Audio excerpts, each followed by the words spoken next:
name is Don Stott. I personally experienced estrangement from one of my adult children. This is Beyond the Pain. I hope this will be a place where parents of estranged adult children can find peace and healing. I will share some of my experiences as well as some from other parents. The goal is to bring this out of the shadows and stop being ashamed, and then to build up and inspire you. You can find my podcast on Google, Apple, Stitcher, and Spotify. My email address is beyondthepainpodcast@gmail.com.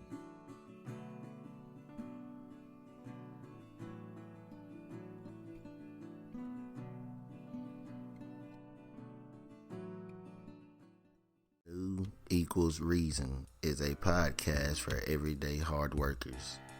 It's for those who represent America and the melting pot that it is. Think about what you stand for and let's have a conversation about it. I'm Deshaun Brown, your host. Join my journey.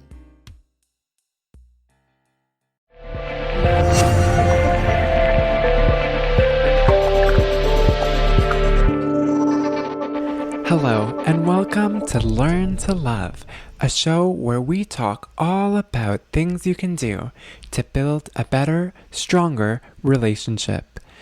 Our team is powered by passionate volunteers looking to bring forward the best of what they know to help you stay together. Love is hard, but it doesn't have to be. Our podcast, articles, and videos feature insights from the latest research on relationship psychology, intimacy, conflict resolution, parenting, and more. You don't need to go in blind and make the same mistakes as those around you. Check us out on our brand new website at learnlove.ca or listen on our podcast, the Learn to Love podcast. Thank you for joining us in our vision to create healthier relationships and stronger families. Hello and welcome to the show. I'm super excited to be welcoming you back to this brand new episode on the Learn to Love podcast. In this episode, we're going to continue our discussion on conflict resolution. This is a really interesting and important episode. We're going to talk about our rights in the relationship, making a charter of rights, what's okay and not okay. We'll talk about abuse and a relationship, what it looks like, ways that you can manage it. We're going to talk about scapegoating. Are you a victim of scapegoating, or do you recognize it in your relationship, what it is, why it's so important? And we'll revisit that discussion on criticism, contempt, defensiveness, stonewalling from the last episode. We're going to go with a lot more examples, talk about a zero tolerance policy you can implement around those concepts. And we'll also share with you a parable called Eggs, Carrot, and Coffee that I really enjoy, which can help you think about ways that you respond to conflict. We'll also talk about dreams and being creative. Unmet dreams and boredom can cause conflict. It's all really important stuff. I'm super excited to share with you. Let's begin this episode with that parable, Eggs, Carrot, and Coffee. In this parable, I want you to think about the way that stress affects you in conflict and how you respond to it, okay? It goes like this. A young person came to her mother and told her about life and how things were so hard for her. She didn't know how she was going to make it and wanted to give up. She was tired of fighting and struggling. It seemed like as one problem was solved, a new one arose. Her mother took her to the kitchen. She filled 3 pots with water and placed each on a high fire. Soon the pots came to a boil. In the first pot, she placed carrots. In the second, eggs. And in the last, she placed ground coffee beans. She let them sit and boil, all without saying a word. In about 20 minutes, she turned off the burners. She fished the carrots out and placed them in a bowl. She pulled the eggs out and placed them in another bowl, and then she ladled the coffee and placed it in its own bowl. Turning to her daughter, she asked, "Tell me, what do you see?" "Carrots, eggs, and coffee," the daughter replied. Her mother brought her closer and asked her to feel the carrots. She did, and noticed that they were soft. The mother then asked her daughter to take an egg and break it. After pulling off the shell, she noticed the hard-boiled egg. Finally, the mother asked the daughter to sip the coffee. The daughter smiled as she tasted its rich aroma. The daughter then asked, "What does this mean, mother?" Her mother explained that each of these objects had faced the same adversity, boiling water, and each reacted differently. The carrot went in strong, hard, and unrelenting. However, after being subjected to the boiling water, it softened and became weak. The egg had been fragile. Its thin outer shell had protected its liquid interior, but after sitting through the boiling water, its inside became hardened. The ground coffee beans were unique, however. After they were in the boiling water, they had changed the water. "Which are you?" she asked her daughter. "When adversity knocks on your door, how do you respond? Are you a carrot, an egg, or a coffee bean?" Think of this. Which am I? Am I the carrot that seems strong, but with pain and adversity, do I wilt and become soft and lose my strength? Am I the egg that starts with a malleable heart, but changes with the heat? Do I have a fluid spirit, but after a death, a breakup, a financial hardship, or some other trial, have I become hardened and stiff? Does my shell look the same, but on the inside am I bitter and tough, with a stiff spirit and a hardened heart? Or am I like the coffee beans? The bean actually changes the hot water, the very circumstance that brings the pain. When the water gets hot, it releases the fragrance and flavor. If you are like the bean, when things are at their worst, you get better and change the situation around you. When the hour is the darkest and the trials are their greatest, do you elevate yourself to another level? How do you handle adversity? Are you a carrot, an egg, or a coffee bean? A quote that this reminds me of is by Anthony D'Angelo, which says, "Where you go, no matter the weather, always bring your own sunshine." Thank you so much for listening to that parable on eggs, carrot, and coffee. The reason that I decided to include it here in the section on conflict resolution is because we're speaking about stress, things that are very difficult and challenging. And I want you to think about, are you the egg, the carrot, or the coffee? You can pause the podcast right now and you can just think about that for a little bit.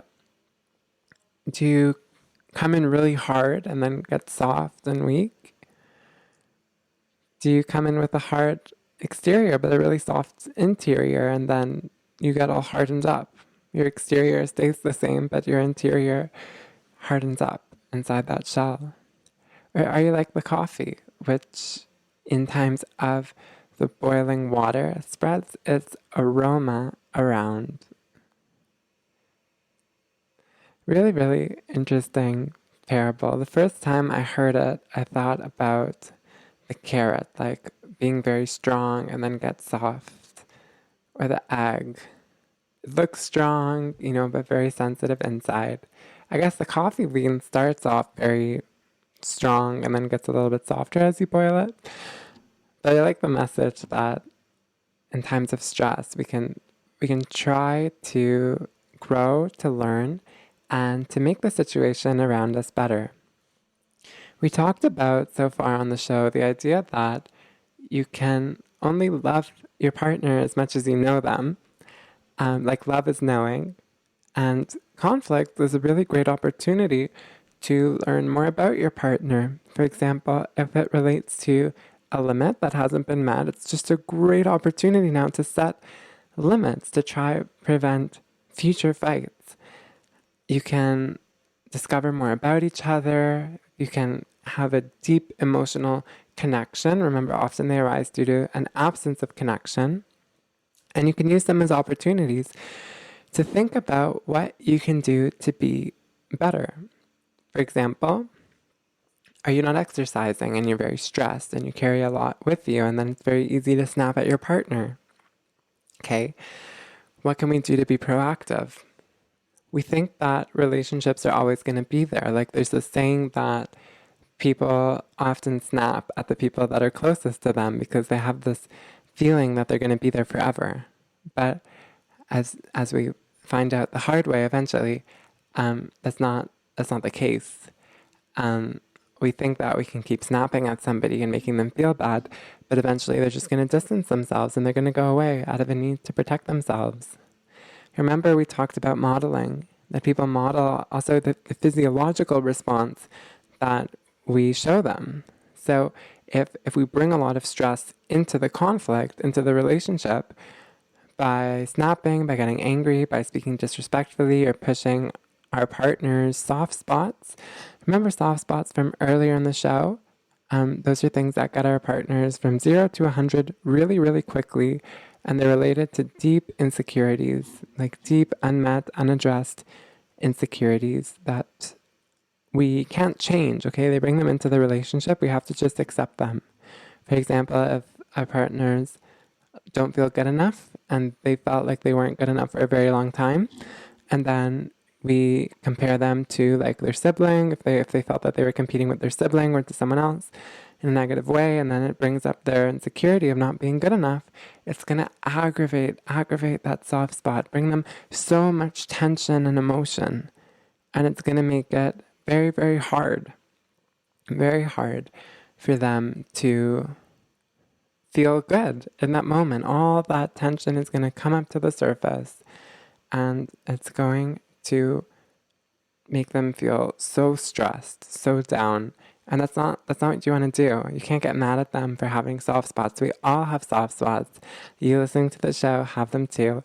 And we can try to think about what are those things that we're really sensitive about? How can we communicate them to our partners to help them know how to treat us better? But what I was going at with this is through learning about these soft spots, through learning about how our partners feel, how they want to be treated when times are good, the kinds of things that make them feel bad. By discovering all of this, we can learn to just be more effective, more supportive, more there for our partners, okay? And remember, like relationships, we think that they last forever. It would be beautiful if they did, but we have to model what we want to see, okay? We need to create that connection. We need to treat our partners the way that we want them to treat us in terms of like conflict management, okay? Like we don't just want to bring all that tension, all that stress in. We can invite our partners to help us, but only in a respectful way. So many of us feel like we have to be perfect all the time. Like, you know, we're not allowed to ask to be hugged or to be held. Or, you know, we think that babies are held and stroked. So like, you know, we don't want to do that because we're older. So like, we don't need that anymore. But adults too, guys, need chances to calm down, need opportunities to get better, okay, to relax. And we can invite our partners to do that with us. Remember that episode on teamwork? In the relationship, we are a team. That's the goal. But to be a team, to function effectively, we have to discuss what can we do to be more effective, to be better. Now, in this part of the show, I want to talk a little bit more about the 4 Horsemen of Argumentation, which we discussed at the end of the last episode. Now, these are really, really important, guys. I want you to have a zero tolerance policy for these 4 horsemen in your house, with your partner, with your peers, with everything that goes on around you, because it is really, really destructive to your sense of self, to your self-worth, to the way that you see yourself, to the way that you understand yourself and perceive the world. In this section here, we're going to talk about those four horsemen a little bit more with some more examples. We're going to talk about our rights in a relationship, and then we're going to continue our discussion, getting a little bit into dreams and other issues. And also, I want to touch about scapegoating too, because it's important to include. So there's four horsemen again. So those are criticism, contempt, defensiveness, and stonewalling. All of these are so destructive in a relationship, and they can exist between siblings too, between coworkers, managers. This is not limited to just your partner, okay? Criticism. This is verbally attacking the person, using criticism to attack them, okay? For example, criticism is this. You always talk about yourself. Why are you always so selfish? Okay? Or something about like placement of something in the fridge. Like, let's say that you have milk that's already open and your partner or somebody in the house wants to open another milk. Criticism is, why do you open that new milk if the other one's already open? Like, do you even notice what's in the fridge? Or like, and then you can be like, well, I like this one better. And then they can be like, well, why are you doing that? That's so stupid. Like, guys, this is criticism. Why do you do like this harsh startup? Why do you do that? Okay. Anecdotes to this are just coming from a place of respect. You can still assert yourself respectfully. So an antidote to that criticism, you always talk about yourself. Why are you always so selfish? Is, I'm feeling left out of our talk tonight and I need to vent a bit. Can we just please talk about my day? Guys, that's okay. It's okay to say that. I'm using this example here, not about the milk, but about you always talk about yourself, from Ali Licita from the Gottman Institute, on her blog on the page on the topic. We're using the Gottman Institute because we're referring to these from the book, from John Gottman's book, okay? Contempt, guys. Contempt is awful, awful, awful, awful, awful. You never, ever, ever, ever, ever, ever, ever want to use it, ever, okay? It's awful. It's so bad for everyone, okay? Contempt is when you attack something of the person's character, okay? Telling them, you don't know how to talk to people. You don't know how to communicate with people. You're so lazy. You're so dumb. I can't believe that you think that you are intelligent. Like, you know, it's crazy to me that you think of yourself as an intelligent person. I can't believe that you think of yourself as somebody who is, you know, guys, no. Guys, people are sensitive. We have very, very, very, very, very sensitive self-esteems. As much as you think that maybe your partner is invincible, okay, they're not. They're not. And you're not either. Do you want to be told that? It is going to cause you so much damage if people tell you things like, you don't know how to communicate. You don't know how to have a good relationship. You'll never know how to succeed in life. Guys, no. I can't believe you think that you want to go somewhere in life. You know, you never will. No, guys, no. Don't say this ever to somebody. It's going to be so damaging to their self-esteem, okay? There are ways around this. Instead of telling somebody, for example, like, you don't know how to communicate with people, you can't do anything right, we can just say something like, hey, I'm feeling a bit overwhelmed right now, and I feel like I need to talk right now, and is it okay if I just say what I have to say? Guys, that's better. Don't tell somebody that they don't know how to communicate with people. Okay, that's mean. Don't be mean. It's not going to get you anywhere. Okay, another thing is like, you can't do anything right. Guys, people are like genuinely insecure about their ability to do things the right way. Like, don't tell somebody that they don't know how to do anything right. That's mean. It's not going to get you anywhere. And we take these things lightheartedly. We think it's okay to tell our partners these things, to tell our siblings, to tell our friends, coworkers, peers. Guys, like, it's actually very, very mean, and it's hurtful to a lot of people. But unfortunately, we live in a culture where everyone pretends that they're so tough and that, you know, nothing affects them and that they can do everything and anything. But that's not the world that we live in. Guys, people are delicate beings. You can't say that to somebody. You can't. There are better ways to express yourself. I'm sorry, there's no excuse to use contempt with somebody. Okay? Or honestly, criticism. Why be mean? It's not going to get you anywhere. If you are mean to somebody, they are going to be mean back to you. 99% of the time, people model what you give them. Now, they are cases of abuse, okay? They are cases of abuse where you don't do anything wrong and the person is just incredibly, incredibly mean to you, okay? This is a big problem. You need to get professional help or this is going to completely destroy your sense of self and your self-esteem. Okay. Another thing we talked about is defensiveness. Okay. Defensiveness. Instead of saying, I'm not saying sorry, I can't see what I did wrong. You know, we all heard somebody say that. I can't, I'm not saying sorry because I don't feel that I did anything wrong. It's crazy that you think that I'm wrong. You're dumb. Guys, no. I make it sound childish because it is so childish to say that. There's a big difference that happens when we go from 2 to 3 and we age, guys. You know what that is? We suddenly recognize that people see things differently to us. A 2-year-old thinks that everyone thinks the same as them. They haven't unlocked the mental capacity. Their brain is so small, okay, to understand that people think differently to them. And then you're going to grow up. I hope you're going to grow up. You're going to turn 3, 4, and you're going to start to recognize for the first time that what you think isn't necessarily what other people think. It's an enormous realization, okay? Children, very, very young children, don't perceive themselves and others as separate entities until a critical developmental milestone in very, very their early years, their first 3 years, okay? And it's that recognition that they're different to other people, that they think differently, which helps them set limits, helps them to understand what they are, who they are, what matters to them, and make a sense of themselves. We need to all feel a sense of agency over ourselves, to feel like we have space. That's our space, okay?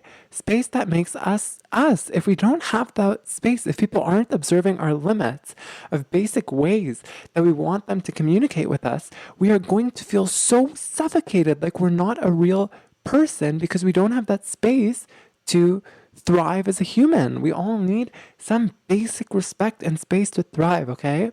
Contempt is how you just trample over all those limits on the way people want to be spoken to and treated. It's especially bad if it's on their soft spots, okay? And you're trampling over something that they're extremely sensitive about. You don't want to go there, okay?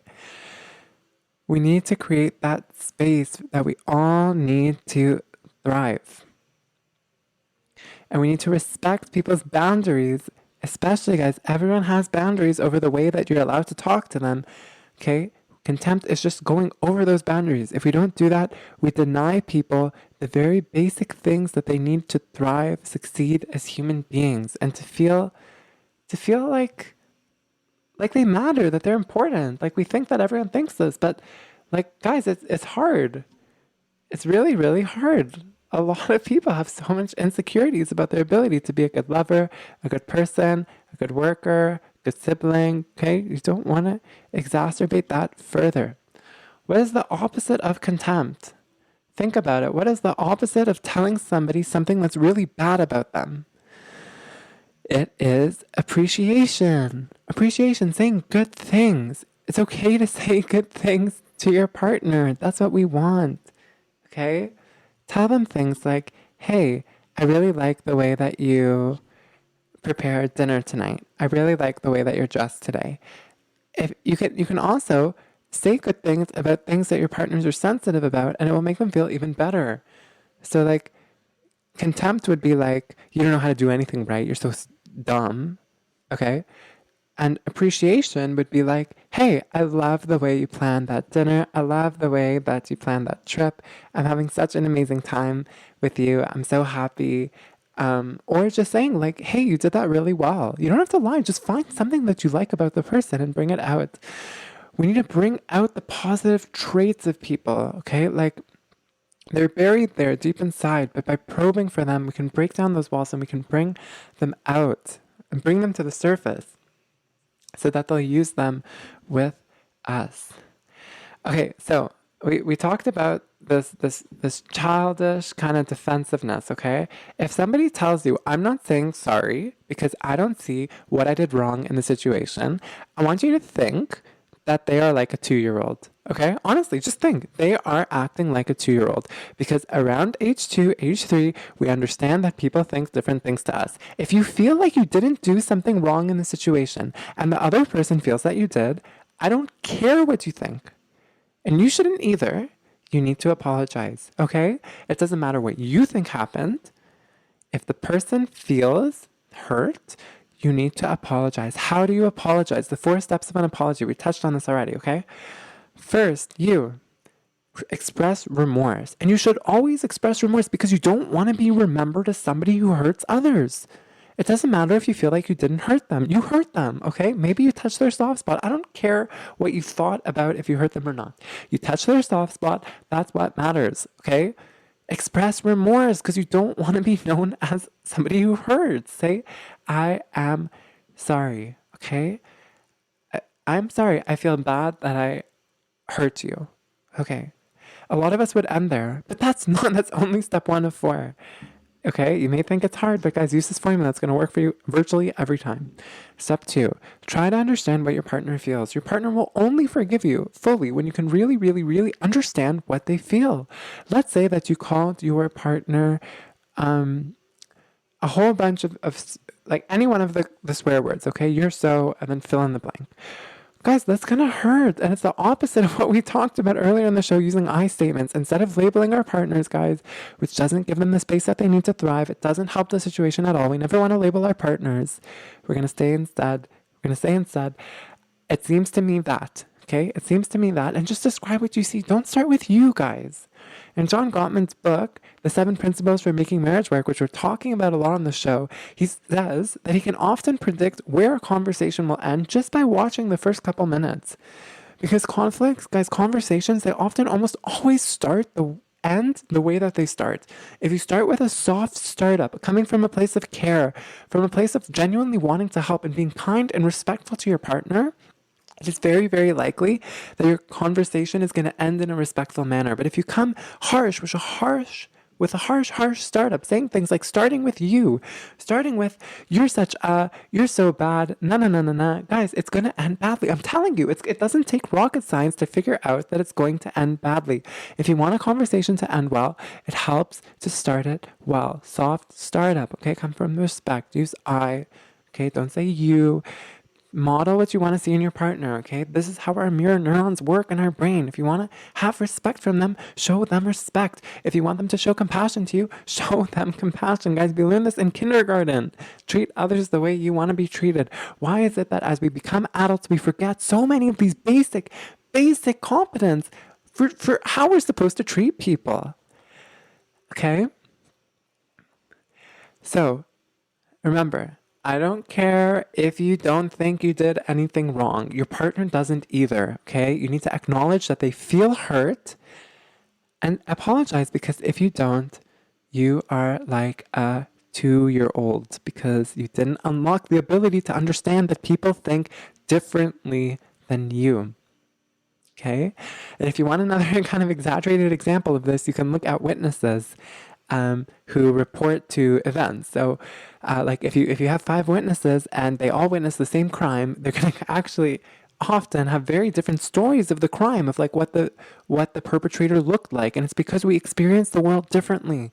We think that we see the world objectively for what it is, but we don't. We see it based on our own lenses, our own ideas, our own preconceived notions, the way we were feeling that day, the way we were feeling in the moment, the thoughts that we had before it started, not even related to our partner, but we all experience things differently.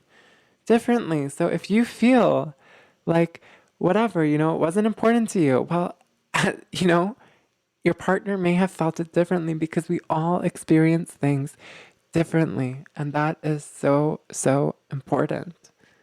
Okay, just to know, to remember, we all experience things differently. It doesn't matter how you felt it went. Your partner may have experienced it very differently to you, and you need to acknowledge that.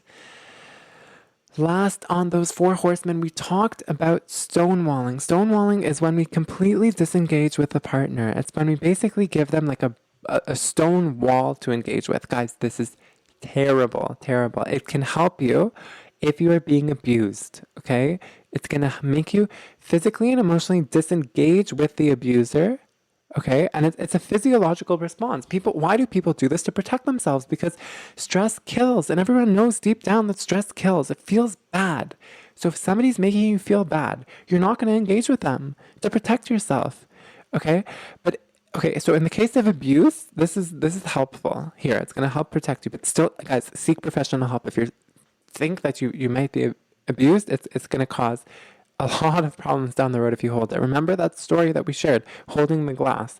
The weight of the glass doesn't matter as much as how long we hold the glass for. When you hold things in for a long time, they build up until you just don't know what to do. You can't hold it in anymore. Okay? So important. So how are we going to stonewall? Well, the problem with stonewalling, guys, is if it's not an extreme example of abuse, we need connection anyhow, okay? And that desire for connection is going to overpower the benefit that we're getting from stonewalling, because we need to feel close to our partners. We need to feel close to something. We need to be connected. As humans, we need to. It is essential for us as humans to feel connected. So if you disengage for a long time, you're going to feel so bad from disengaging that it's going to make you feel even worse. You feel bad that your partner hurt you. You're then ignoring your partner. Okay, and then that absence of connection is going to make you feel even worse, and that's not what we want. Okay, we're about trying to feel good, not bad. By doing this, we're allowing ourselves to feel so bad. Okay, it's taking something that's bad and making it even worse. There are better ways to calm down. Okay, the first is take deep breaths, guys. Do something positive. Go for a walk. Listen to music. Call a friend. Talk to somebody, okay? Help yourself calm down. If your partner keeps hurting you, yes, distance yourself from them, but don't keep going, because it's not going to solve the problem on its own. You need some sort of other thing, like some sort of professional or outside intervention that's going to help you. If you just keep stonewalling, your relationship will deteriorate. I'm telling you. The more that you avoid them, the harder it's going to be for you to strengthen that bond with them again. Your emotional bank account is going to go to such a low level that the oil in the gears is going to be turning so slowly that it's going to be really, really, really hard to start them up again. And that's not what you want. Okay, you want to keep it easy. The more you build up that emotional bank account, that when times are good, the harder it's going to be to get to very low levels. But there are times when a lot of us may resort to stonewalling to protect ourselves. But remember, over the long term, it's really, really harmful. It's not going to lead us to feel good sustainably over the long term. So what we need to do is we need to try as much as we can to prevent doing that, like by setting up limits, clear limits, what's okay, what's not okay. I'm amazed at how little rules so many houses have. Like basic house rules, guys. Make up basic house rules and put them up on the wall, okay? Put a list of what's okay, what's not okay. Soon in a couple of days, we'll put this up on our website, and you can even download a template of, less of this, more of this, with those 4 horsemen, and you can have a 0 tolerance policy in your household for them. I highly recommend you make a zero tolerance policy for these 4 horsemen, because they are going to cause so much damage to wherever you put them. I'm warning you. You don't want to go there. So for example, like here's like a sample you could have for your 0 tolerance policy. So you could have a table, like a part that says criticism. And it says, instead of, why did you take the milk out of the fridge when there's another one that's so stupid? Okay, you can say more of, I'm feeling anxious right now. The milk placement is bothering me. It's okay. We laugh at this, but it happens. Contempt. Instead of, you don't know how to communicate with people. You can't do anything right. More of, I'm struggling right now, and I'd appreciate it if you could please let me say what I need to say, because I really need to get it out. Defensiveness. Instead of, I'm not saying sorry because I'm blind to see my role in anything. More of, I'm sorry that I insulted you so harshly. What can I do to make it better? Okay, and that you can also say, I see that it makes you feel very sad, very down. Okay, that's okay. It's good to say that. I see that it makes you feel very small. Yeah, like, okay, building connection. At least you are trying to make it better. Okay. Stonewalling. Instead of, don't talk to me, don't talk to me. It's not what I want to hear. I don't care about your opinion. Or like, I don't want to talk right now. Or I'm not talking to you. No, no, no. More of, I'm having a lot of anxiety right now and I need some time alone. Okay? Or I really can't, I don't feel safe around you because of the way you speak to me. And I just need to be away from you right now until we can make a commitment to make this better. Guys, it's okay to say that. I don't feel safe around you. I need us to have some time alone or until we can make a commitment to make this better. Okay, guys, that's okay. It's okay to advocate for yourself. I want to touch about now, like, rights in a relationship, okay? Now, this comes from Paul Mason and Randy Kreger in Stop Walking on Eggshells, a really, really, really interesting book, all about limits, all about conflict resolution and anger. So guys, what are your rights in a relationship? It's when these aren't met, you may start resorting to contempt or criticism as a need to protect yourself, okay? As a way to lash out at the person. Remember, often conflict arises because our limits aren't being met. We don't feel we have the space we need to thrive. Like we feel like something is really, really bothering us and we just need to like angrily, get space, get ourselves out to protect ourselves, okay? Or it comes from like, we don't have connection. We need to have connection, like, or just stress. Like our brain is just not all there. Like we talked about that, how the stress response causes that emotional hijacking. Our frontal lobe can't respond because the amygdala is intercepting all the signals.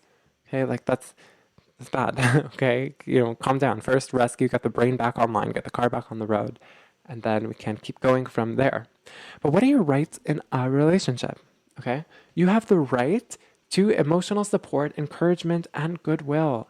Okay, these are good supportive intentions from the other. You have the right to be with somebody who has good intentions for you. Okay, if they have bad intentions for you, that's against your rights. You have the right to be heard from the other. Okay, from your partner, from your sibling, from your parent, from your coworker. You have the right to be heard by them. Okay, and to be responded with courtesy and respect, especially if it's in your family or in your romantic relationship. You have the right to be responded to with courtesy and respect. Respect, guys. If somebody's cursing at you, that is against your right in the relationship, okay?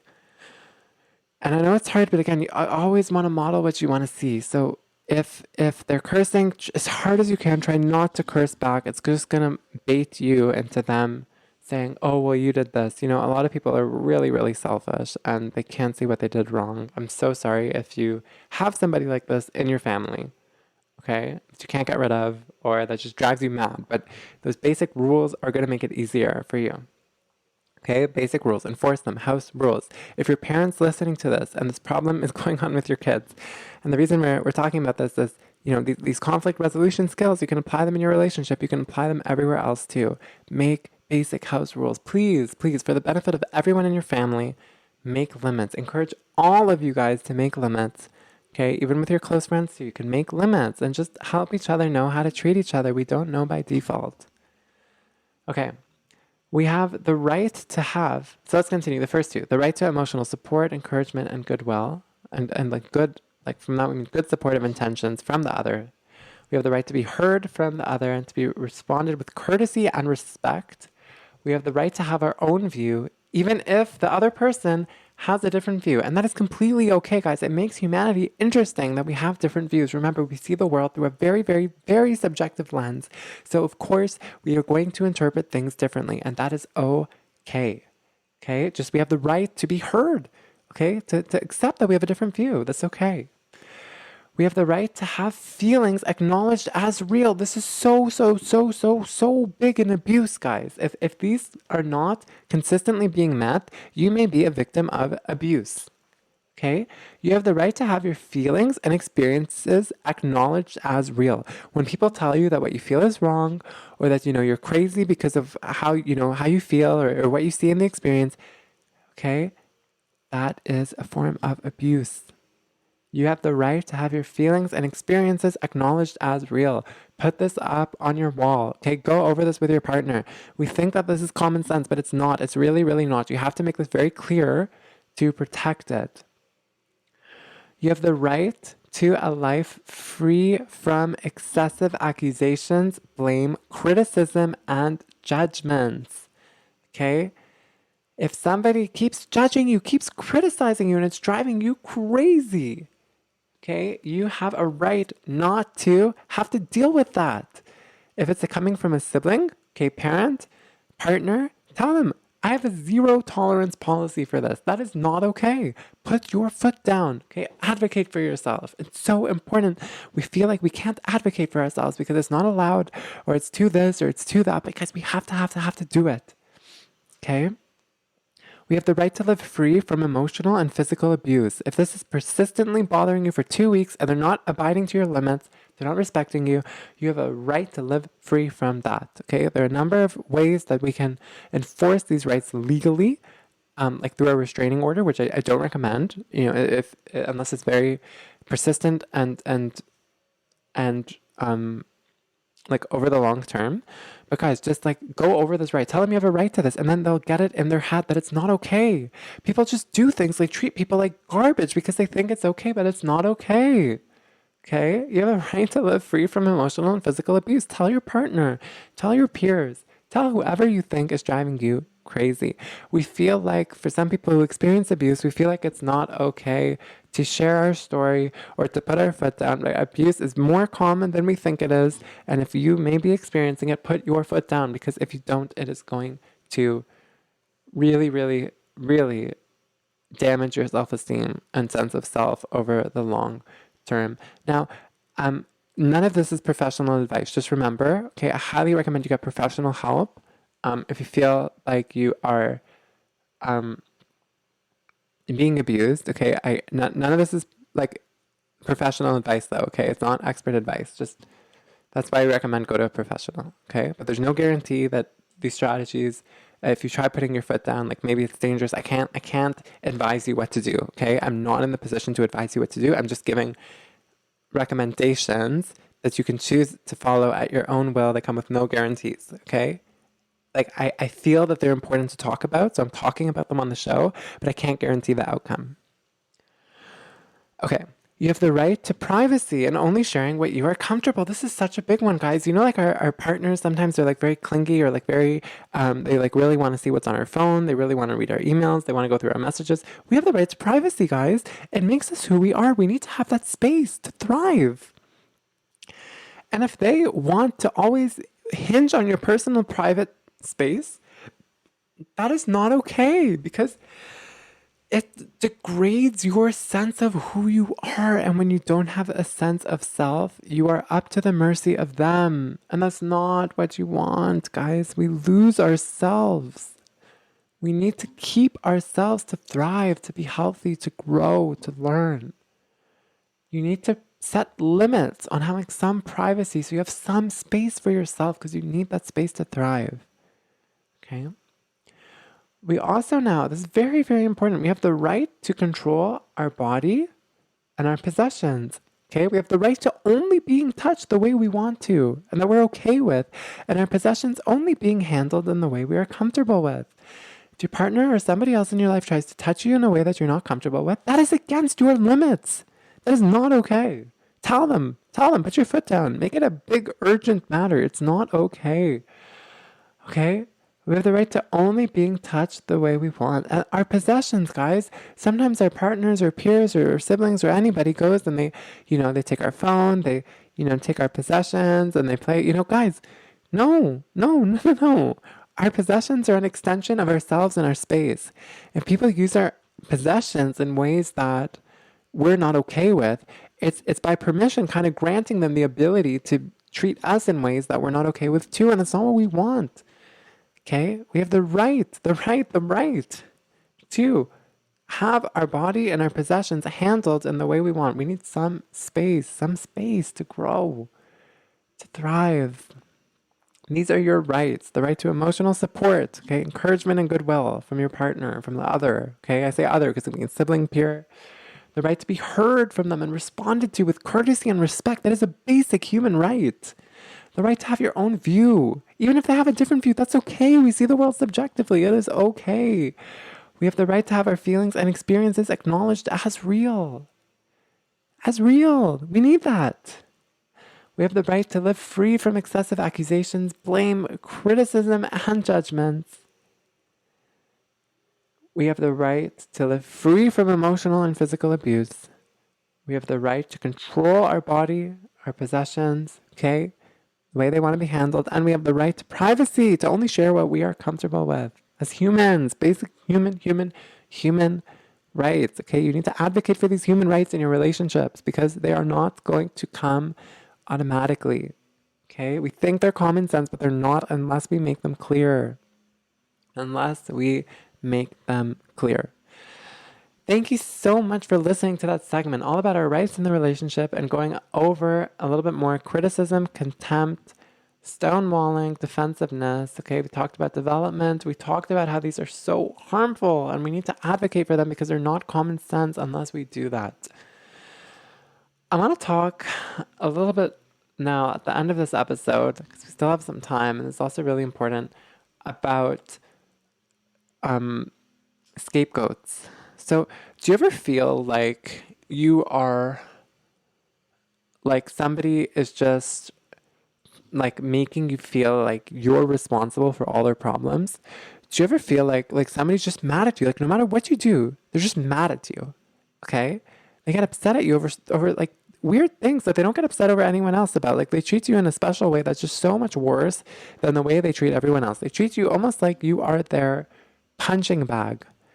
This is a form of scapegoating. Scapegoating. Okay?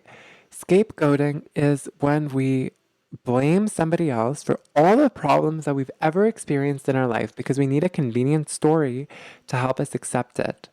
Okay? It's when something's wrong and we don't really want to acknowledge that it's wrong, so we just make up some story about why it's the other person's fault because it's more convenient when you're acting like a 2-year-old to believe that everything is the other person's fault and you have any say over it. Guys, this is awful. Okay, so for example, somebody just treats you really badly, but they treat everyone else nicely because but just you, like no matter what you do, they treat you badly. Okay, this is scapegoating. They are using you as their scapegoat. And why is it called scapegoating? Because in ancient biblical times, people used to take a goat and they would put all the sins of the village on it and send it out to the desert to die because God would give them mercy if they put all their sins on the goat. Okay, I don't understand how that worked, but it's the same concept. People just put their blame on you and then they beat you up like you're their punching bag because it's more convenient. Okay, this is going to destroy your sense of self and your self-esteem if you are the victim of somebody else's like scapegoating.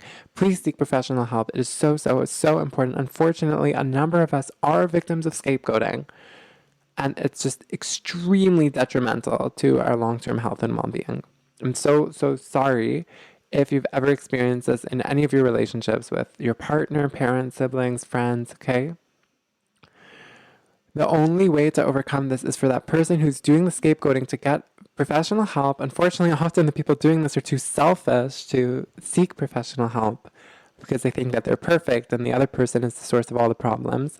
But they do need to wake up and recognize that they have a say too. Guys, if somebody doesn't like acknowledge your feelings and they make you think like it's always your fault, even though you feel like it's their fault, that is abuse. If it's persistent, okay?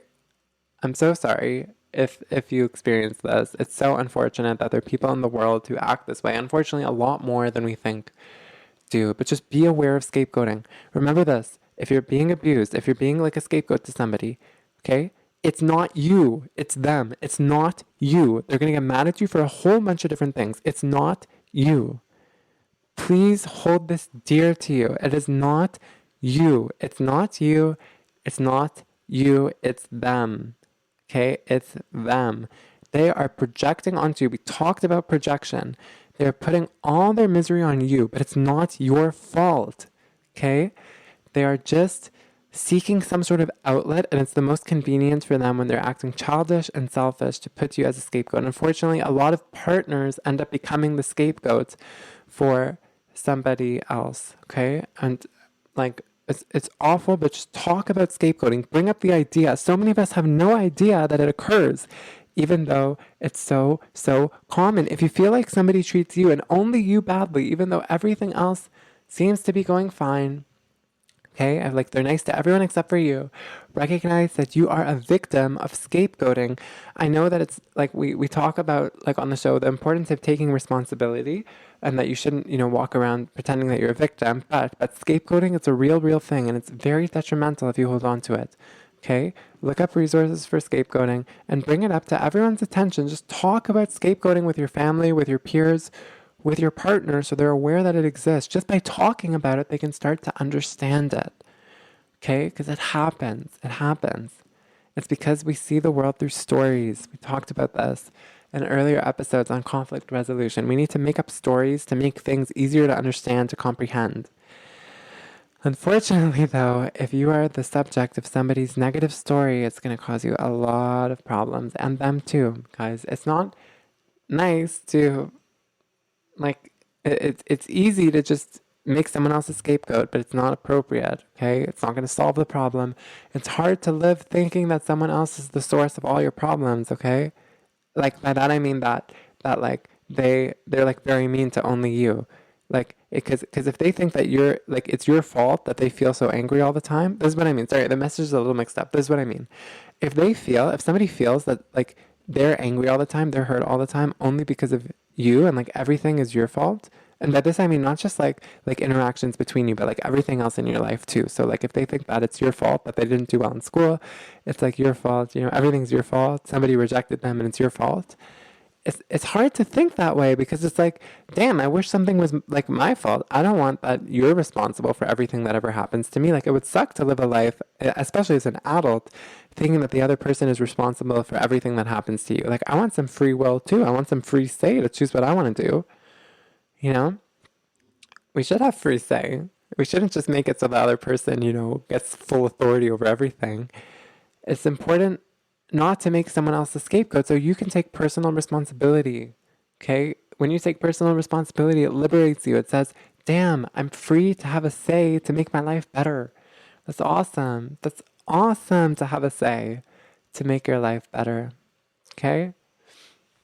At least then you can do something to change it. It sucks living in a world thinking that everyone else is responsible for you except yourself. We'll talk about this a little more in later episodes when we talk about the book Extreme Ownership.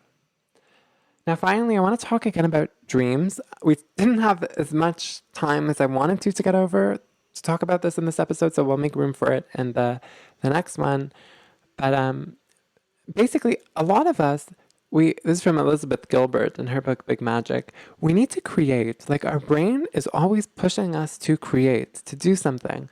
A lot of us reach out to conflict because we're bored, because we're not doing anything meaningful with our time, and we're so longing for meaning that we create conflict with somebody just because it's exciting.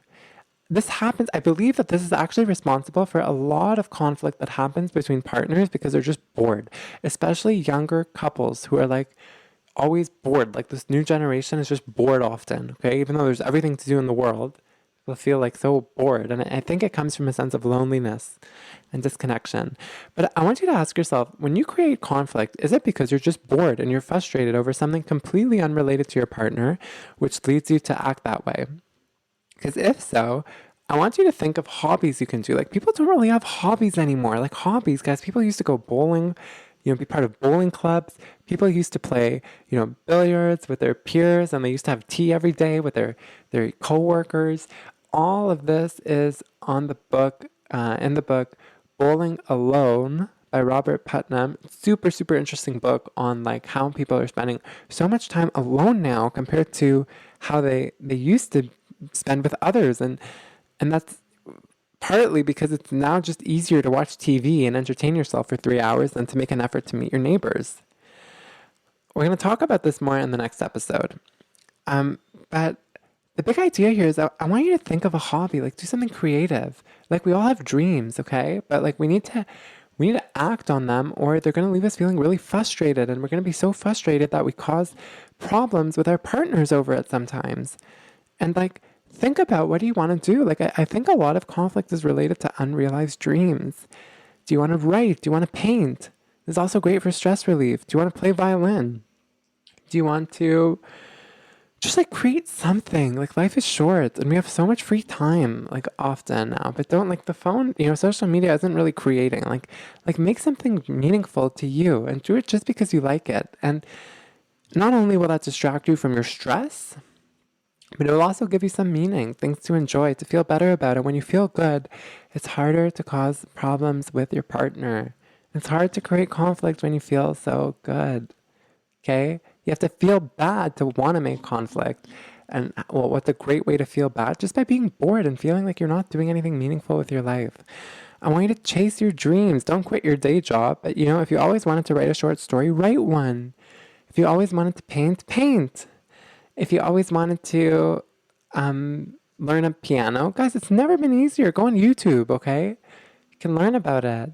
If you want to paint, like go on YouTube, go to the dollar store, get equipment. It'll give you something to do.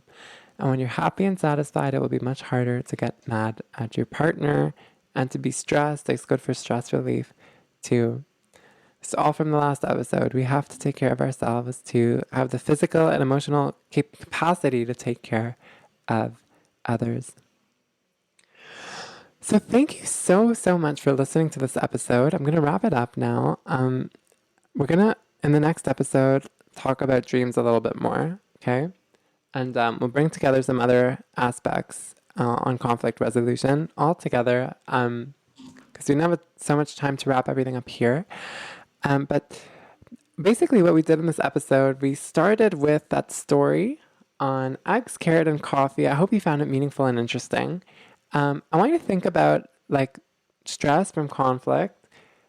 It, sometimes it's bad. It can make us soft. It can make us, have the same exterior but get really hard interior. Or we can use it like that coffee bean to grow, to blossom, okay, to make like a rich aroma for everything around us. And you can use that kind of tension from conflict to inspire you to create. Okay, like if you're looking for a way to overcome boredom and tension, well, writing is a great way. Or podcasting, if you want to get into podcasting, the barrier to learning, to entry, especially with YouTube and other technologies, and then Amazon, to make things inexpensive to ship from around the world, the barrier to entry for a lot of hobbies has never been lower. Try see if you can use tension to help you grow, self-improvement, to get better, to read, to learn, to create, and to thrive. And then we got into a review, a continuation of those 4 horsemen of argumentation from the last episode because they are so important. So important. Okay, have a zero tolerance policy for them.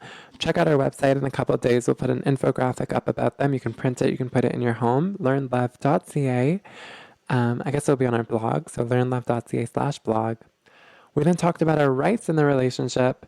Remember that. The right to emotional support, encouragement, to be heard from the other, to have your own view, to have your feelings and experiences acknowledged as real, to live free from excessive accusations, blame, free from emotional and physical abuse, the right to privacy, control over your body and possessions. Remember those rights, guys. Push them. We think that they're common sense, but they're not. Just like those 4 horsemen, we think it's common sense not to use contempt. Unfortunately, it's not. Maybe because our parents weren't taught about this when they were growing up, and they modeled it to us when we were younger, and now we think it's okay to use in our own homes. If there's one thing you take from this show, it's that it's not clear. You have to make things clear and explicit by talking about them, putting up rules, making house rules, put infographics, make that limits board, all this kind of stuff. Just make it clear. Don't assume that other people know where you're coming from or what you think. Okay? Thank you so much for listening to this episode. I hope that you found it meaningful. Also, remember we talked about the scapegoating. Okay, recognize if you're a scapegoat. Recognize if somebody's blaming you for all their problems in life. It happens. It's a huge shame. And it happens, though, unfortunately. Recognize, seek help, look up resources about it. Recognize it's not you, okay? It's not you. It's them. It's not you, okay? It's them. That's the problem, okay? They are projecting onto you. You are okay. You are fundamentally a good human being. It's them. Check out support groups, other resources online for that. And just spread the word about it, because not a lot of people know about it, and it's so important. Okay, maybe just by talking about it to somebody, you'll help them recognize what it is and recognize if they're doing it or if they're a victim of it. Okay?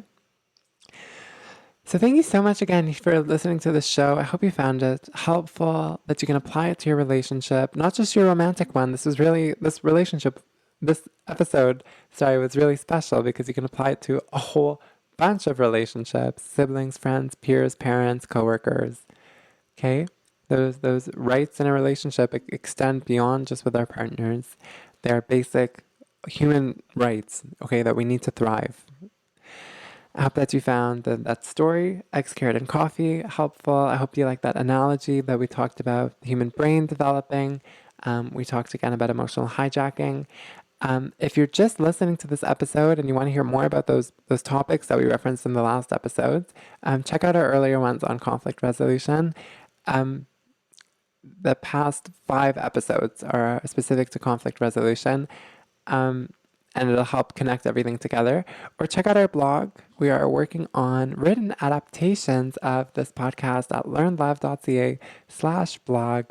And we're going to put up infographics that we were talking about on the show there. I can't wait to welcome you back in the next episode, where we'll continue our discussion on conflict resolution. We'll wrap everything up. We'll talk about dreams and being creative a little bit more. And then from there, we'll transition to new topics on the show. We'll talk more about feelings, commitment, insecurities. We'll talk about taking ownership. We'll talk about attachment theory and overcoming our partner's past, and so much more. So stay tuned for new episodes coming in the next couple of weeks. And I can't wait to welcome you back in the next one. Let me know your thoughts on the show, what you want to see, what you liked, what you disliked, at contact@learnlove.ca. I read all your emails. I'm super excited to see what you have to say, your feedback. If there's anything specific you want to see on the show, please reach out to me at contact@learnlove.ca. Tell me what you want to see. We'll work on it. If you want to write for us, you can submit to our blog, learnlove.ca/blog, or podcast guest. We're looking for a podcast guest. If you want to be on the show, please reach out. I'd love to meet you. And if you have any other ideas of what you want to see with Learn to Love, reach out as well. And we are still in early stages, so looking for your feedback to grow, to get better, and more. Can't wait to welcome you in the next episode. Thank you so much for listening to the end.